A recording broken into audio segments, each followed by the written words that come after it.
الحمد لله رب العالمين الصلاة والسلام على سيد المرسلين أما بعد فأعوذ بالله من الشيطان الرجيم بسم الله الرحمن الرحيم يا أيها الذين آمنوا اتقوا الله آمنت بالله صدق الله العظيم وصدق رسوله النبي الأمين المكين الكريم ونحن على ذلك لمن الشاهدين والشاكرين والحمد لله رب العالمین۔ آئیے سب سے پہلے حضور سرور کائنات صلی اللہ تعالی علیہ وسلم کے بارگاہ میں جھوم جھوم کر درود پاک پڑھتے ہیں۔ اللہ رب محمد صلی اللہ علیہ وسلم نحن عباد محمد صلی اللہ علیہ وسلم صلاۃ و سلاما علیک یا رسول اللہ صلی اللہ تعالی علیہ وسلم۔ خیرات دیتا ہے خدا ہر وقت تیرے نام کی، خیرات دیتا ہے خدا ہر وقت تیرے نام کی، جس کو ملا جو کچھ ملا جتنا ملا صدقہ تیرا، یا مصطفیٰ یا مجتبیٰ بھر دیجئے کاسا میرا، یا مصطفیٰ یا مجتبیٰ بھر دیجئے کاسا میرا، کر دو کرم رکھ لو بھرم سائل ہوں میں ادنا تیرا، کر دو کرم رکھ لو بھرم سائل ہوں میں ادنا تیرا۔ میرے پیارے اسلامی بھائیو، دنیا میں جتنے بھی ادیان و مذاہب ہے، سب کا اصل مقصد یہی بیان کیا جاتا ہے کہ انسان اپنے خالق و مالک معبود حقیقی تک پہنچ جائے اور اسی کی رضا و خوشنودی حاصل کر سکے۔ یہی مقصد لے کر راجاؤں نے راج اور بادشاہوں نے شاہی تخت و تاج کو لات مار کر جنگلوں اور بیابانوں کا اختیار کر لیا اور دیدار الہی کی حسرت پر پروانہ وار پھرتے رہے۔ کسی نے کیا ہی خوب کہا ہے کہ جنت میں بھیج یا مجھے دوزخ میں ڈال دے، جنت میں بھیج یا مجھے دوزخ میں ڈال دے، جلوہ دکھا کر پر میری حسرت نکال دے۔ یعنی اے میرے پروردگار عالم، تو میرا خالق و مالک ہے اور میں تیرا بندہ ہوں، میں ہر حال میں تیری رضا پر راضی ہوں، تجھے اختیار ہے کہ تو مجھے جنت میں بھیج دے یا مجھے دوزخ میں ڈال دے، لیکن میرے دل کی تمناؤں کا مرکز اور میری حسرتوں کا کعبہ مقصود تو صرف اس قدر ہے کہ تو مجھے اپنے پر انوار کا ایک جلوہ دکھا دے۔ میرے پیارے اسلامی بھائیوں، ابھی ہم نے جس آیت کریمہ کی تلاوت کا شرف حاصل کیا ہے، رب کائنات ارشاد فرماتا ہے یا ایھا الذین آمنوا اتقوا اللہ، یعنی اے ایمان والو اللہ سے ڈرو، اے ایمان والو اللہ سے ڈرو۔ اب ایمان کہتے کسے ہیں، ایمان کا لغوی معنی کیا ہے؟ تو آئیے میں آپ کے سامنے ایمان کے متعلق آج گفتگو کرنے کی سعادت حاصل کریں گے۔ ایمان کسے کہتے ہیں، ایمان کا لغوی معنی کیا ہے؟ ایمان لغت میں تصدیق کرنے یعنی سچا ماننے کو کہتے ہیں۔ ایمان کا دوسرا لغوی معنی ہے امن دینا، کیونکہ مومن اچھے عقیدے اختیار کر کے اپنے آپ کو ہمیشہ والے عذاب سے امن دے دیتا ہے، اس لیے اچھے عقیدوں کے اختیار کرنے کو ایمان کہتے ہیں۔ اچھے عقیدوں کے اختیار کرنے کو ایمان کہتے ہیں، اور اصطلاح شرع میں ایمان کے معنی ہے سچے دل سے ان سب باتوں کی تصدیق کرے جو ضروریات دین سے ہیں، جو ضروریات دین سے ہیں۔ میرے پیارے اسلامی بھائیوں، ایمان کہتے کسے ہیں ہم نے سن لیا۔ آج میں نے جس آیت کریمہ کی تلاوت کا شرف حاصل کیا ہے، اس میں ذکر ہے اے ایمان والو اللہ سے ڈرو۔ پہلا لفظ ہے اے ایمان والو، پہلی منزل ہے ایمان، دوسری منزل ہے خوف خدا۔ ایمان یہ لفظ تو ہم روزانہ بولتے ہیں مگر اس کی معنی اور مفاہیم پر غور و فکر نہیں کرتے، اس کی عظمتوں کو نہیں سمجھتے۔ یہی ایمان تو شریعت و طریقت، حقیقت و معرفت کی اصل جان ہے۔ یہی ایمان تو رب کی رضا حاصل کرنے کا واحد ذریعہ ہے۔ یہی ایمان تو دین مصطفی عظیم الشان عمارت کا سنگ بنیاد ہے۔ یہی ایمان تو قبولیت اعمال کا دار و مدار ہے۔ یہی ایمان تو نجات کا سبب ہے۔ یہی ایمان تو دائمی عذاب سے بچانے کا ضامن ہے۔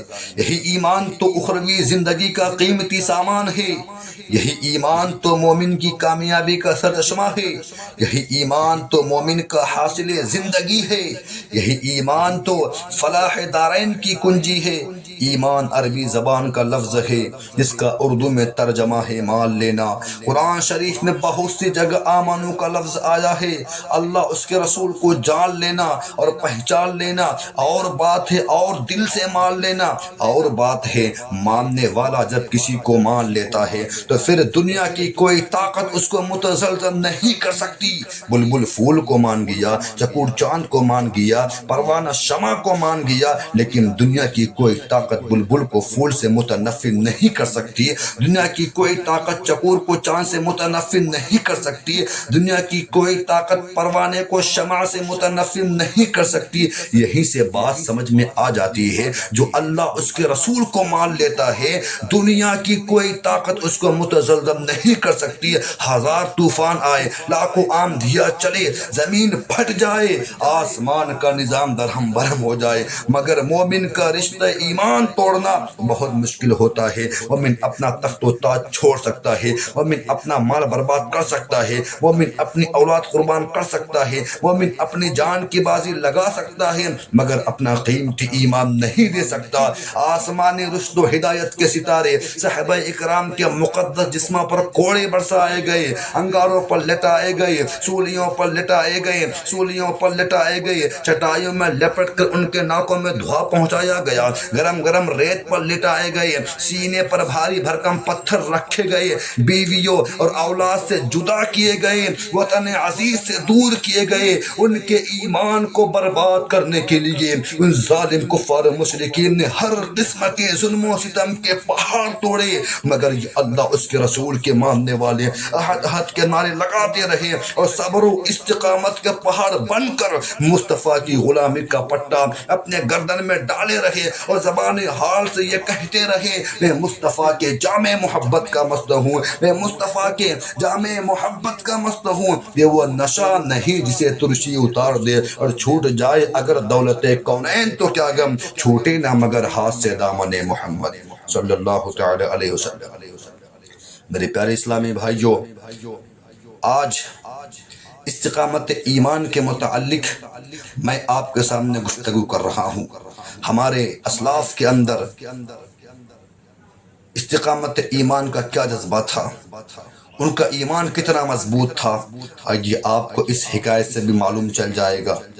ایک صحابی رسول حضرت عبداللہ بن حذافہ رضی اللہ عنہ کو غیر مسلم رومیوں نے قید کر کے اپنے بادشاہوں کے سامنے، یعنی اپنے بادشاہ کے سامنے پیش کیا، تو بادشاہ نے آپ سے کہا تم اپنے دین سے پھر جاؤ، تم اپنے دین سے پھر جاؤ، میں تمہیں اپنی بادشاہت میں شریک کر لوں گا، اپنی بیٹی کا نکاح تمہارے ساتھ کر دوں گا۔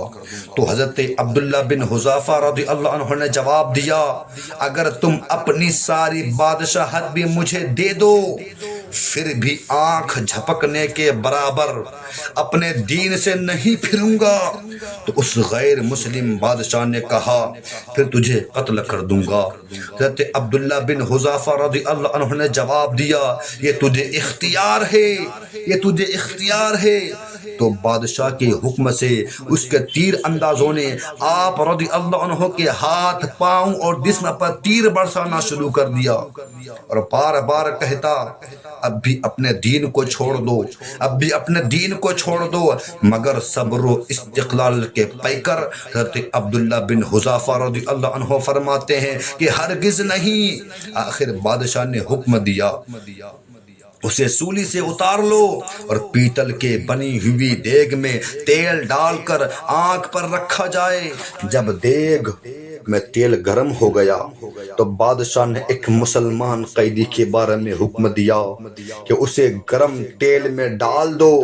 تو آپ رضی اللہ عنہ کے سامنے اس مسلمان قیدی کو تیل میں ڈال دیا گیا، جس سے گوشت جل گیا اور ہڈیاں تیل میں چمکنے لگی۔ اس کے بعد بادشاہ نے پھر حضرت عبداللہ بن حذافہ رضی اللہ عنہ سے کہا، اب ہمارا مذہب قبول کر لو ورنہ اسی آگ کے دیگ میں تمہیں بھی ڈال کر جلا دیا جائے گا۔ آپ رضی اللہ عنہ نے پھر اپنے ایمانی جوش سے کام لے کر فرمایا، میں اپنے دین کو ہرگز نہیں چھوڑوں گا۔ بادشاہ نے حکم دیا، انہیں اس میں ڈال دو۔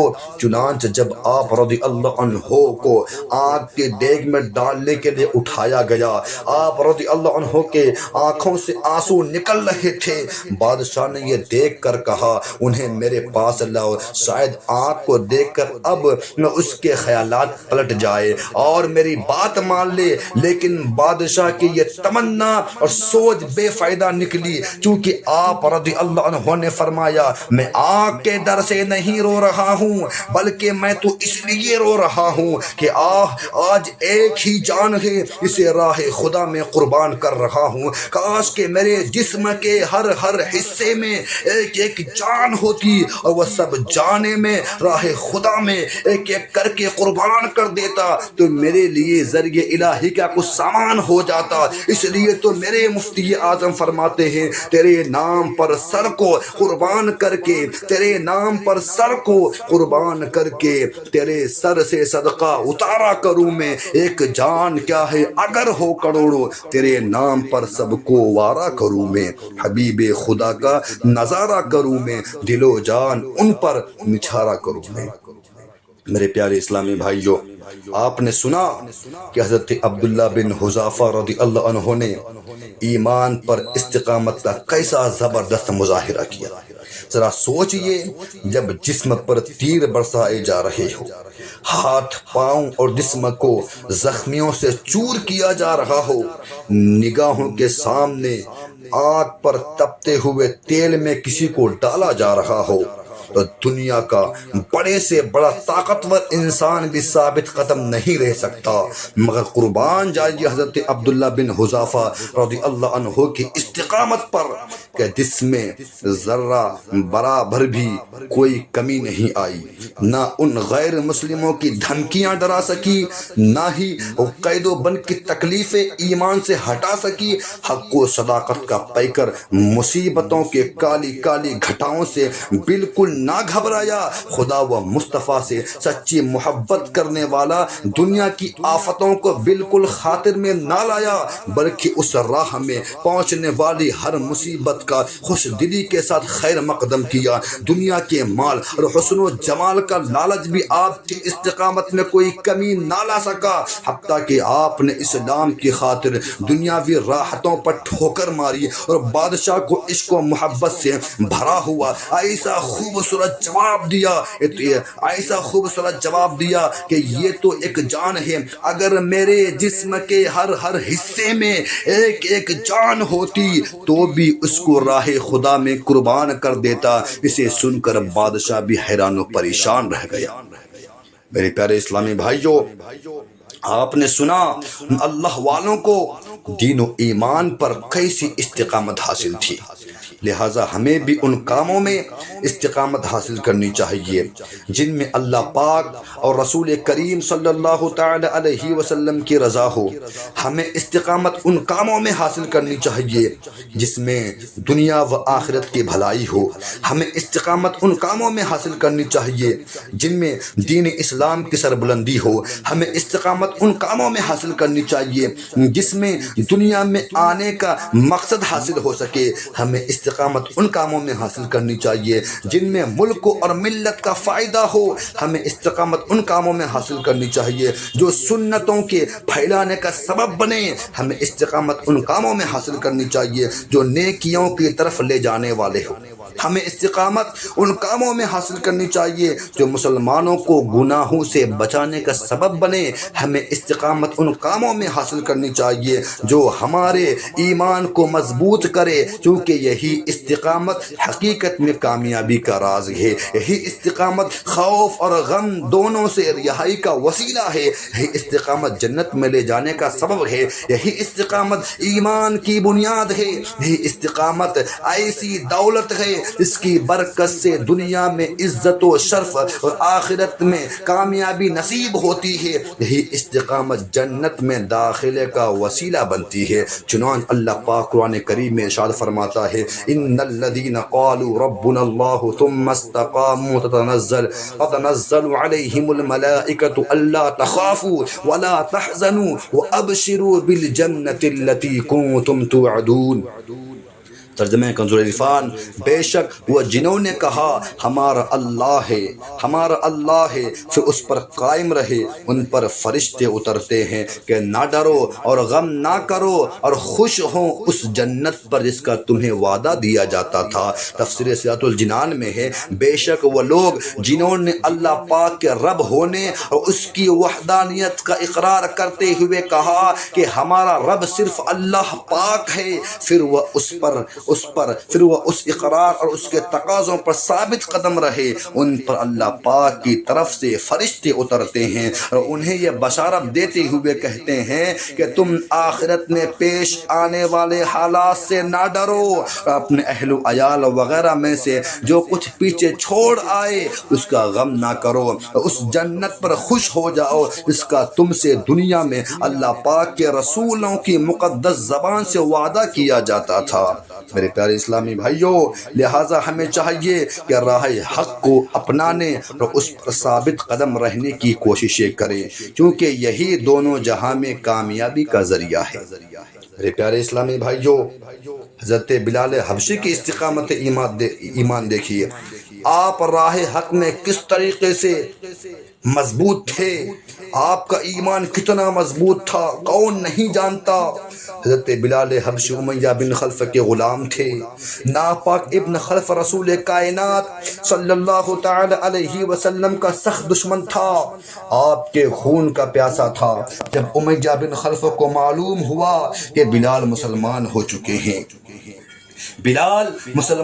چکے ہیں تو بغض و عناد میں جل بھن کر ان پر سختیاں کرنے لگا، یہاں تک کہ آپ کے پشت پر کوڑے برسائے جاتے۔ جب پیٹھ زخمی ہو جاتی تو وادی مکہ کی گرم گرم ریت پر آپ کو لٹا کر گرم پتھر آپ کی مقدس چھاتی پر رکھ دیا جاتا، جس کی وجہ سے آپ کی زبان منہ سے باہر نکل جاتی۔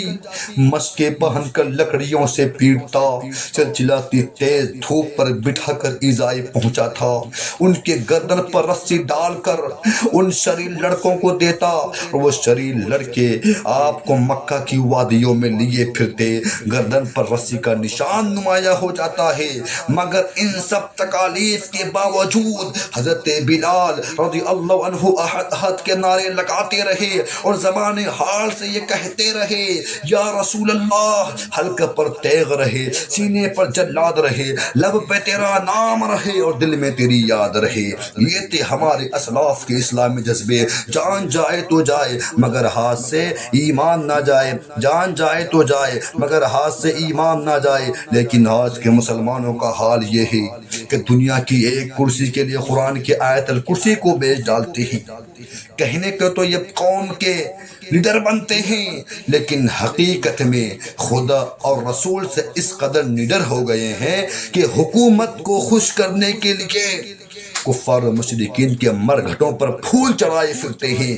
یہ ایسے ایمان فروش لیڈر ہے کہ بتوں کے سامنے ہاتھ جوڑتے ہیں، اسلامی احکام اور مذہبی فرائض سے کوسوں دور، غیر مسلموں کی چاپلوسی میں مسرور، انہیں نہ تو خدا کا خوف ہے اور نہ ہی نبی کی شرم۔ اس لیے تو میرے امام سرکار اعلیٰ حضرت فرماتے ہیں، دل لہو میں کھونا تجھے، شب صبح تک سونا تجھے، شرم نبی خوف خدا یہ بھی نہیں وہ بھی نہیں، رزق خدا کھایا کیا، فرمان حق ٹالا کیا، شکر کرم تر سے سزا یہ بھی نہیں وہ بھی نہیں۔ میرے پیارے اسلامی بھائیوں، آج ہم جس موضوع پر گفتگو کر رہے تھے وہ موضوع تھا ایمان کسے کہتے ہیں۔